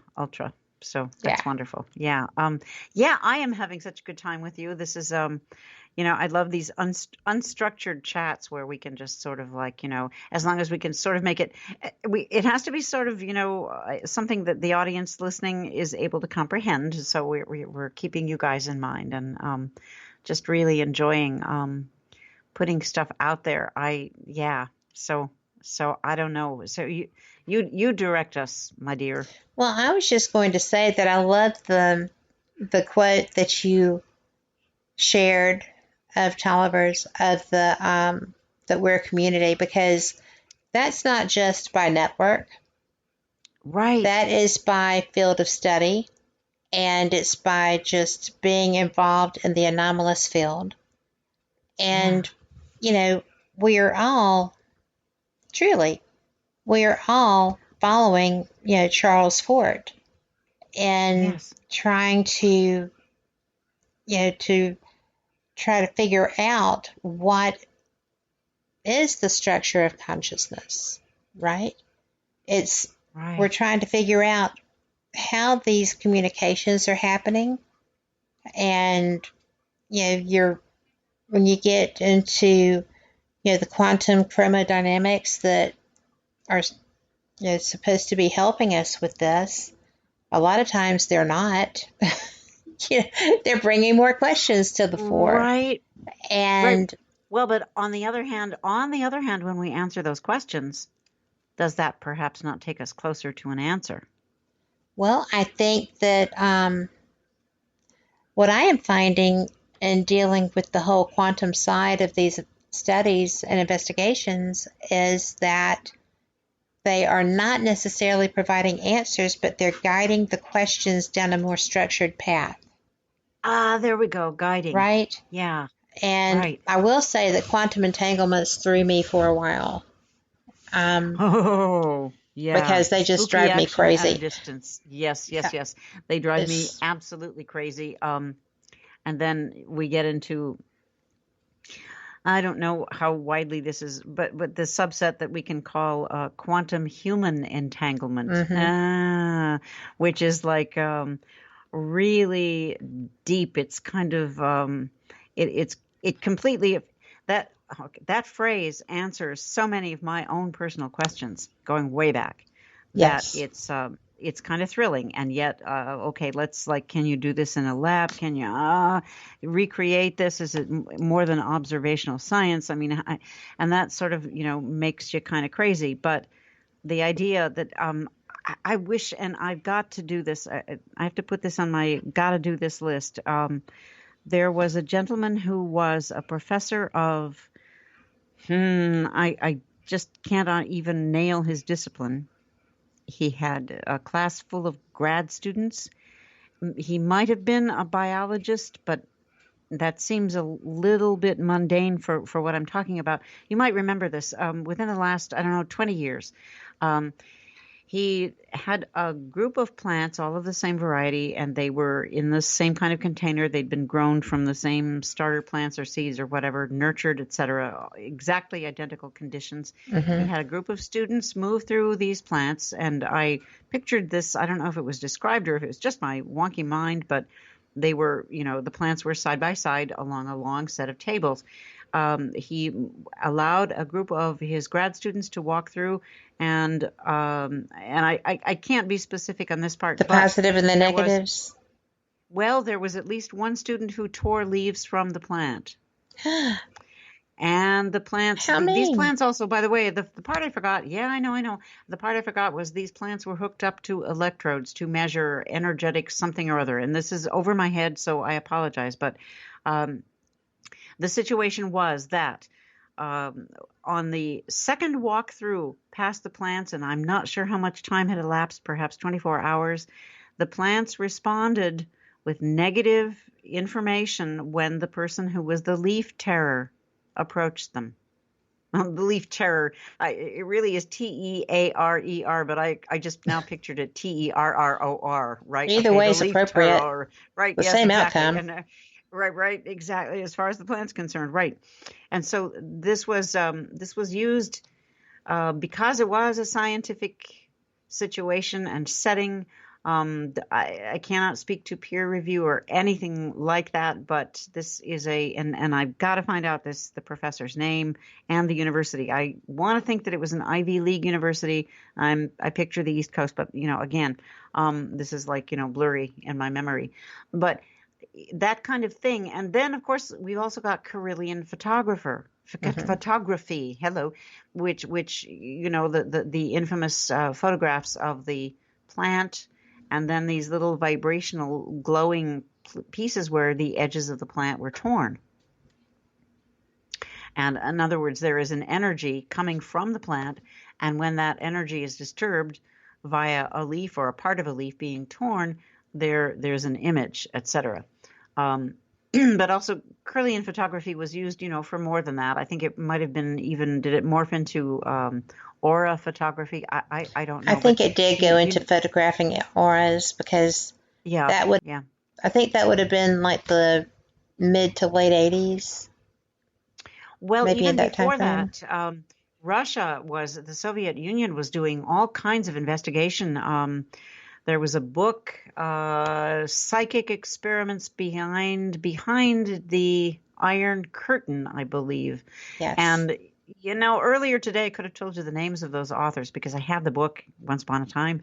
And but their names are gone. But you can still get that book on Amazon. But it had to do with it was a chronicling by two American citizens who were teachers who were allowed privy somehow to the backstory and the the outcomes of all of these Russian experiments. And they were doing a heck of Sheila Ostrander is one of the names. Okay. But okay, so into the brain came that. But at any rate, yeah. So I don't know. It strikes me that it is so scientific to look for some way to capture the energy that has been anecdotally there forever in terms of plants. Yeah. Well, and an interesting thing, Lloyd Auerbach actually wrote Psy Wars, PSY, Psy Wars, with a Russian counterpart who they were describing the different tests that the U.S. and Russia were doing to, kind of do the gotchas on the things. And in fact, one of the tests was when one of the remote viewers saw the submarine that was being built back far from water in Russia. So it's actually an interesting book. I interviewed Lloyd when he came out with that, 6 years ago. But since then, but we had talked about that book specifically because it was new. But the information was pretty astounding in the testing that they have been doing. So there was a whole branch of government or branch of the military in both countries that was conducting those type of experiments. It was pretty interesting. Absolutely. And this the book I was referring to is before the remote viewing that, gave us the fictional trope, Men Who Stare at Goats, which was, based on a lot of fact. It's Lynn I didn't even have to look it up. Brain served. It's Lynn Schroeder and Sheila Ostrander. Thank you. Psychic experiments behind psychic experiments behind the Iron Curtain. I'm almost positive that is the title, but I know the authors are right. Yeah, I just remember being astonished that, and like I was in the last vestiges of the duck and cover kids. And so the idea of nuclear war and the Russians being our enemies, that was a terrifying prospect. I remember when Sting from the Police, Sting did the song, I Hope the Russians Love Their Children Too. I kind of went, oh, yeah, right. I got it. And, just the sound of where I lived in Grand Rapids, Michigan, right across the this undeveloped 13-acre gorgeous area of just wildlands was the position occupied by a local community township for their volunteer fire department, and it was an air raid siren, and oh my God, Kat. Oh, it was kind of like I would, it was such a terror to me that, and I would, and I don't know why air raid sirens, but I have no idea. There is no base event. There is nothing but the idea, because I was, a duck and cover kid, and the idea that, at any moment, no matter where you were, there's this famous documentary that I found online with this man's voice saying, you could be at a picnic with your family. And of course, it shows the kid in the striped T-shirt, and they're all having a picnic in the back. You could blah, blah, blah, blah, blah. You could be in your home. You could be on your way to work or school. And the air raid sirens would go, and it told these such lies, get behind a sofa, make sure your Venetian blinds are lowered. Oh my God. Okay. Like that's going to really help. Nothing would have. That will totally block the radiation. Oh yeah. That'll do it. Yeah. For have like you been about to a nanosecond. And I know that you're California based now, or if I'm not mistaken, you are. Yes, I am. Have you been to Vegas to the Atomic Museum? No, I have not. And my grown son went there maybe about 2 years ago. And it was kind of like, Mom, do you know this place exists? And it was like, no, I had no idea. I think that was established right. I actually did. I was in Vegas for about 10 months. I did 2 Actors Equity Union stage productions of, old-fashioned Broadway musical theater, right? And that was when Broadway decided, or when Vegas decided it was a good time to, bring Broadway in. But I missed that museum. I did not know about that at all. Have you been there? I have. We just actually happened across it one day, and we went through. It's amazing. And I actually talked to Stanton Friedman about this at one point because oh my God, he was wow. involved in all that time period, right? Yeah. And I was like, Stanton, they had brooms to brush the radioactive dust off of them. They were out in the ditches because they knew they couldn't stand in front of it, so they went under it. And, he was like, yes, we did not know. There was no knowledge of what was actually being released at that time. And, I miss him so. He was so knowledgeable, and he did not mind my ignorance. He loved teaching me. Oh, you are so blessed. I never got a chance to talk to him. I interviewed him twice, and my former producer deleted the show before I could download it. And so I only have my last one with him that was I believe it was the Sunday before he passed away. And he was on, and he didn't feel well. He was going to the doctor the next morning for a procedure, and then he went on to his conference. But in the course of the show, he told me that his parents had lived to be 93, so he figured he had at least 6 good years left. Oh, bless his heart. And so I was crushed. Chase, he told me that he had passed away. So I love her for doing that.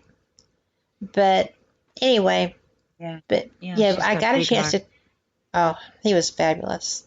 But he, he worked on all of those projects, and he and I were talking about them. It was one of my favorite things to ask him about. And then when I went to that museum, I was telling him about having been there, and he was just like, oh, nobody knew. When they were setting him off Guam in the water, nobody knew what the outcome, what the true casualty count would be decades later. Yeah. So, it's amazing what the human mind comes up with and what we can do to other humans. Yeah. We're a weird species. You think? Yeah, I know. And it's just somehow. See, this is why the aliens don't talk to all of us, right? They know we're weird. Yeah. I kid. I just like that joke. No, but it's not, and it's not weird woo-woo. It's just I don't know what is the word. Unpredictable? Is that with that? We are. Each one of us is just such a. The old joke is, you think you know a person, right? Okay, so good accent with that. Well done. Yes. Yeah. And the other thing is that something that really sticks with me is this secret way in which we are all internally judgmental. Okay, It's like a judgmental, mental, and it's sort of like and I had to really address that, because what happened was within the anomalous community, I came across somebody who had such an extraordinary set of events, and this is the most logical person, feet on the ground, educated, kind of, and it's sort of like, oh my God! So I've got two choices here. I can blow the lid off, and I can think that, well, actually, it wasn't as hard as that, Kat. It was like, I can listen to my gut. Now, see, that listening to the gut, that can be disturbing, yes? And so it's kind of like it's a truth that is so ingrained, and it is a truth that is absolutely since time immemorial, and there ain't nothing you can do about that. And it is outside of you, and it's global and local. It's the truth, and it's not going to... Oh, what is that thing... the truth will set you free, but first it's going to make you really miserable. Okay. Yeah. I don't know, but it's kind of like at this particular juncture, which happened maybe about 4 years, began about 4 years ago, totally solidified within the last year and a half, that there are people whose experiences I had inwardly rolled my eyes at. Right. To be generous, to be, I cannot speak to this. I was not there. I was not witness. Blah blah blah blah blah. And I simply put it in this kind of almost cliche thing of like, once I had a breakthrough, and I don't remember the specifics, but it was kind of like, Kat, it was like, this person is simply farther along in their journey.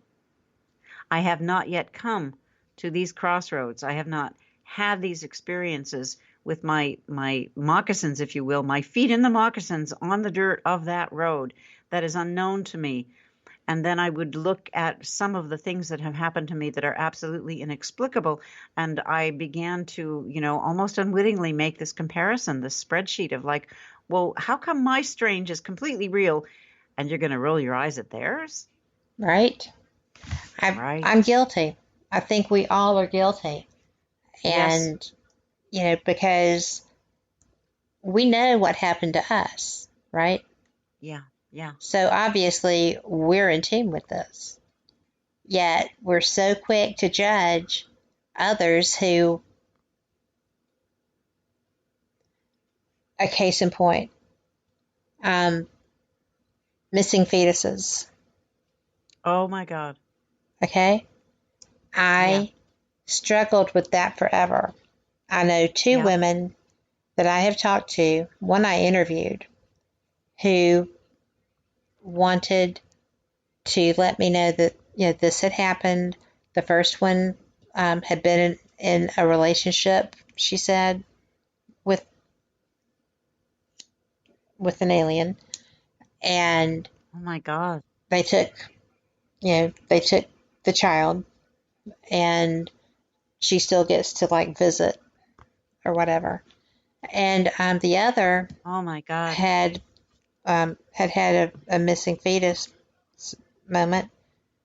And because of what I had heard from the other person, I asked this one, I said, have you ever seen or thought that you saw your child on Earth?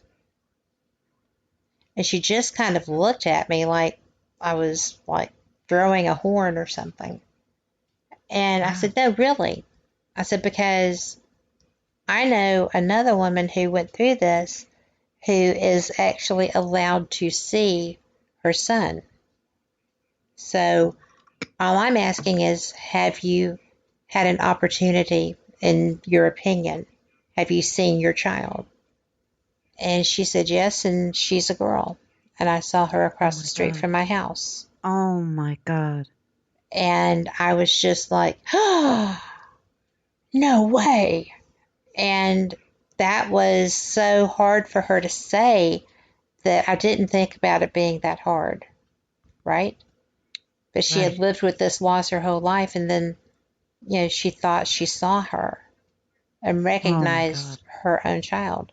So, there's so many things out there, and I had judged the first one harshly at first until I actually spoke to her and heard her speak.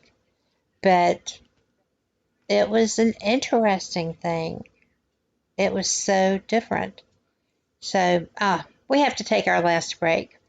So we will be right back, and y'all come back too. We're going to wrap this up if we can. You never know, we might do a 3-hour show. Just kidding. I have a faucet leaking. But we will be right back. And y'all come back too.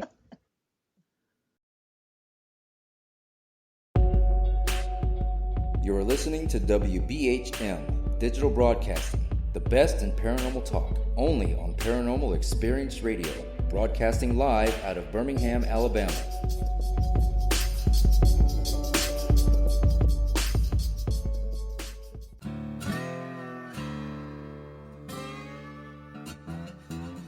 Oh, come on. I'm Southern, but...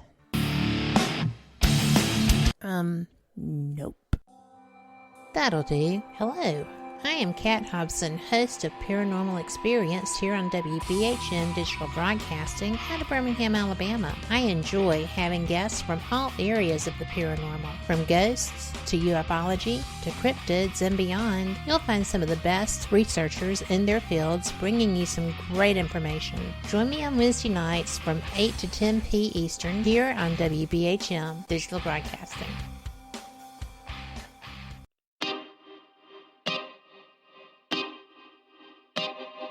This is Jason Bland, host of Midwest Paranormal Presents Paranormal Soup, where we stream live as a webcast every Sunday night, 11 p.m. to 2 a.m. Eastern, with guests who will blow your mind. Live ghost box sessions where you can call into the show to see if the spirits will talk to you, and the world wide web of weird with the latest in paranormal news and evidence. We're bringing the weird every Sunday night, 11 p.m. to 2 a.m. Eastern on our Facebook page and YouTube channel. Don't forget to follow and subscribe.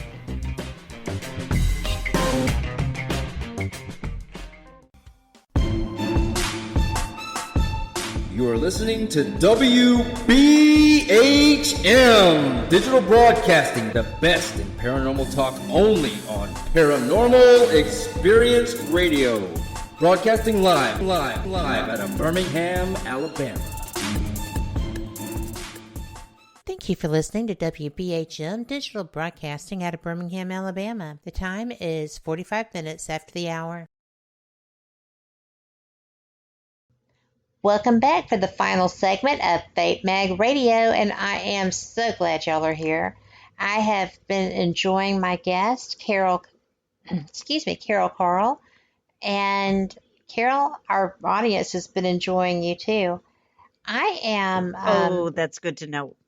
I'm going to share with you. Sherry said, right? It's hard to keep an open mind when someone's story is so far from what we believe can even be reality in any way. Yes. So, and that I think is the case because, I knew about the fetal disappearances. Right. The missing fetuses. That is an old phenomenon. That is not something necessarily new. Right. But that's right. To have two women that I spoke with, one who I don't think she's ever told anybody that because of the way she looked at me when I asked if she too had that experience.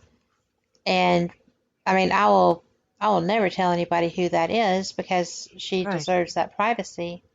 She didn't come out, seeking to share it. But, it's just tough.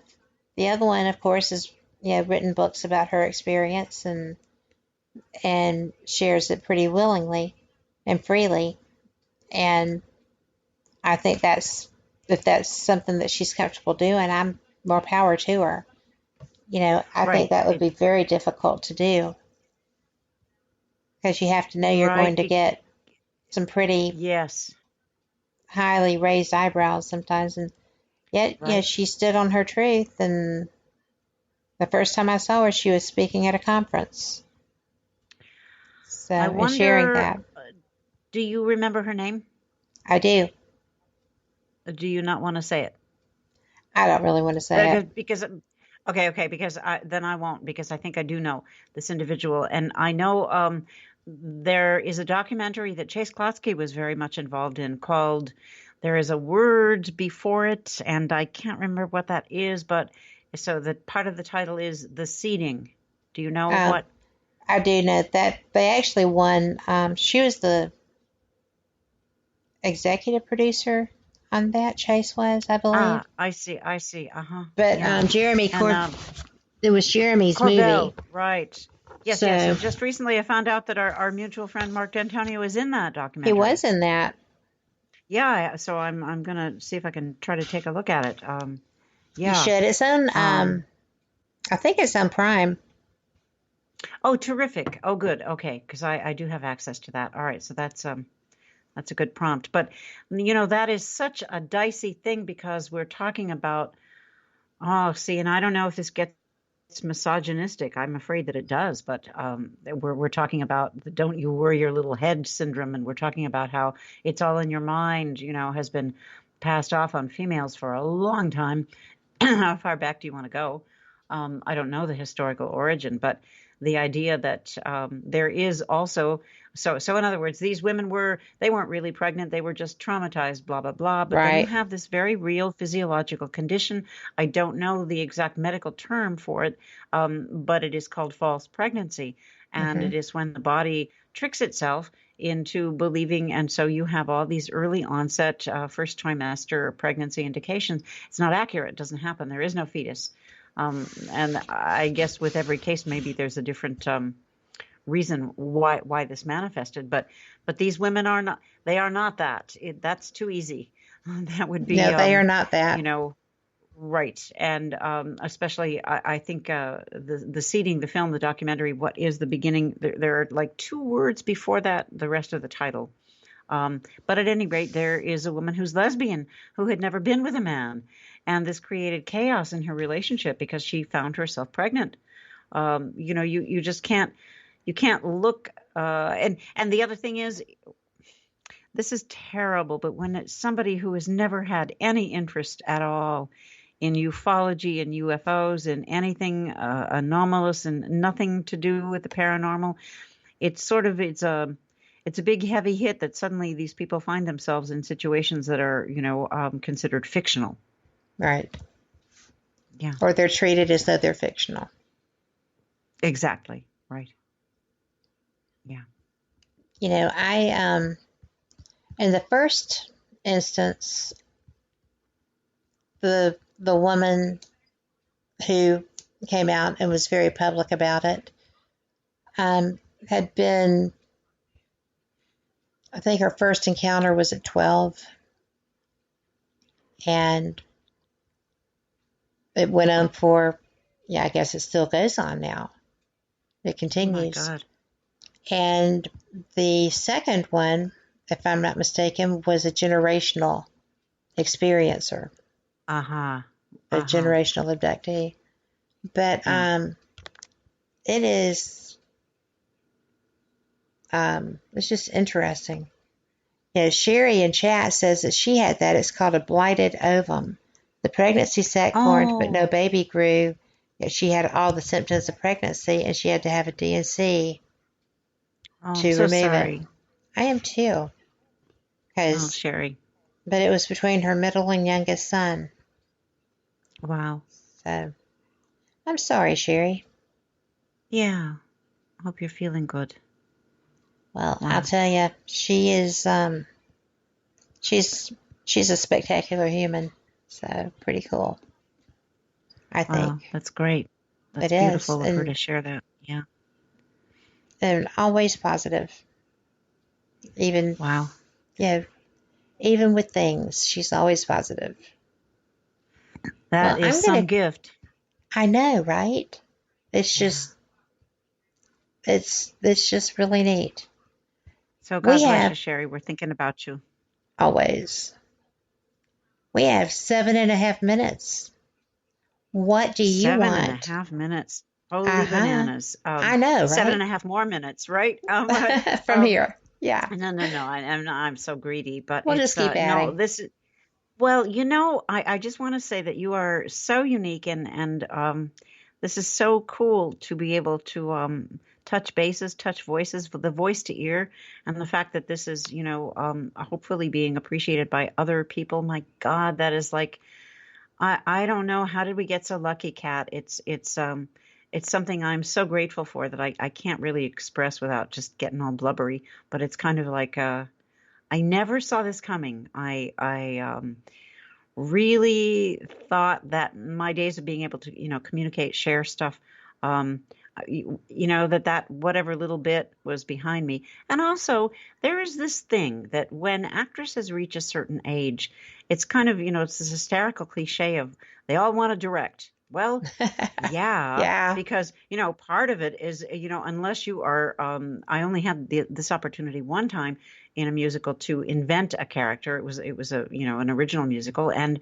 but you're reading someone else's, no matter how deeply you go into the interpretation, how much it comes from your soul, it's someone else's words. If it's a historical character, Oh my God. For instance, I got to play Eleanor of Aquitaine in Lion in Winter twice. Oh. And, local regional theater. And I just, I want to do it again because, the more I grow, the more she grows as a figure and her history is so rich. But yeah. And I did my very best. I absolutely did not watch, Katharine Hepburn in the film. I had seen it, a couple of decades before I did the show. I didn't want to have her, get in the way of. I didn't want to end up doing an impression of Katharine Hepburn, because I love her so much, and it was like it would have been, beneath her and beyond my ability. But so anyway, I'm just saying that the idea that somebody like you exists with your incredible station, and that you can bring somebody on to freestyle it and go all over the map. And we didn't even get into that old broadcaster, Long John Nebel, and all I of his know. information. So that means you're coming back, right? Yeah, well, hey, I would love to, because I want to tell you, this man, while he is not unknown at all, he's just, I don't think he's well enough known. And we lost him in 1978, but he was a forerunner, believe me, in terms of, I guess you could say, and this is something I'll research. Did Art Bell know him? Did he know of him? Did he listen to him? Because Art Bell is my hero of all heroes, and miss that guy just tremendously. Got a chance to talk to him several different monumental times. So I never did. I think I've out-talked my, oh my God. Well, you got to talk to Stanton Friedman, and, wow. So amazing, because the legacy left by all these people, it's still, it's there. It's sort of, it's not organically changing, because that's not what happens. But the ability that the internet, bless its heart, has given us to be able to access this stuff and to actually listen to the voices, and that's just the spoken word. I'm not even, getting into the musical and theater artists that are available to see, the early ones. And the internet has also given us Fate Magazine Radio and Kat Hobson. Well, thank you. Well, they also gave us Carole Carle and Behind the Obsidian Curtain. I mean, we are so blessed to do what we do. I know. It's there are times when it's hard for me to focus on buckling down to getting that next guest, because it's kind of like I've got Gmails right now. I feel this guilt, but it's kind of like there are these times when I'll spend hours like going, wait, is this real? Wait, is this really happening? And then, the deadline clicks closer, and so I must address it. But it's again, it is it's profound. And getting, getting to be in the company of people the likes of ye, I just want to say, wow. Thank you. Thank you. I think that we are, and Sherry says, well, you're both awesome. Just saying. Thank you both for a great show. You're welcome. She's a sweetheart. That's wonderful. She is a sweetheart. Yes. You are so welcome, Sherry. All right. But, well, what's the one thing that you want people to take from this about you? Ooh, about me. About you. That's a sticky one. 2 minutes. Well, somebody said to me 25 years ago, right? Someone I chance met, the local library, and I through this person I knew in the community, she got me this gig, so I was introducing the acts for the children's reading, blah blah blah. And there were these two guys who were so skilled and so funny and so clever in their presentation, and they said, one of them said to me, well, so what do you do? Well, at that point, I was no longer doing regional or community theater, or I was like a full-time stay-at-home mom, etc. Occasionally, a lyric would come to me, and I was beginning to do some research regarding the Fox sisters and the beginnings of the American spiritualist movement in the United States, 1848. But anyway, this guy said to me, see if you can find something that wraps up all of your passions and interests, and go for that. Yeah, I kind of rolled my eyes inwardly, and I thanked him, because he's perfect, like, devoutly to be sought, right? Okay, like, how do I do that? Well, okay, like, is there a spell, or is there some incantation I can?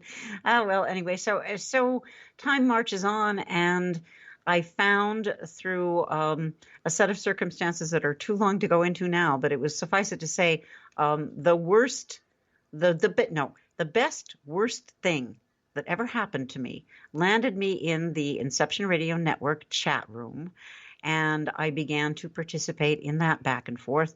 And then I asked a question online, and then I actually called in and asked a question on a show. They asked me to guest because I had knowledge in this topic. And then another one hit me up to be a guest. And in the exchange of that information between that show host and the station owner, I was invited to be part of the news broadcasting team, which I did for several years, 30 minutes a day, blah, blah, blah. I've already said that. And so that brought me here, like to right now, to getting to know Mark D'Antonio and Sky Tour live stream and meeting Kat Hobson. The end. Well, I am so glad that that path turned up for you, because we wouldn't be here right now. And so my message to anybody else is don't think that even the most absurd and unlikely, against all odds set of circumstances can't work for you, because believe me, they worked for me. And it just like, don't stop. Okay. Don't diminish yourself because one didn't work. That doesn't have anything to do with the next step. That's right. Yeah. You just keep love doing yourselves. you. Gosh darn it. Dagnabbit, love yourselves. All right. Think that you can do it, because you can do it. Well, proof positive, both of us. Yeah, my dear. You just set out and reach for it, and you get there. Got to take those strides. And speaking of which, we're going through such tough times in so many different ways, and there's all kinds of stuff happening. And I do this every week. I tell you this every week. But, if you don't like the path that you're following, if you don't like what you're seeing around you, if you feel that the emotions that you're finding out in public are just overwhelmingly strong, well, you can change that. Because all of us have the power within to manifest or create an environment that we want. You can do it by being the change that you want. There's a reason that Walmart sells be the change t-shirts. There's a reason that people point to Mother Teresa and say be the change, because if you are acting out the things that you want to see, then people see you doing that and they start to emulate you. You can actually change your own world. And if you're changing your world, then the people that are working with you to do that, even without knowing, are reaching out too. You are the change. Take it on home. Carole, thanks for being here. I appreciate that so much. And for all of our listeners, take care of you. Same cat time, same cat channel. Good night.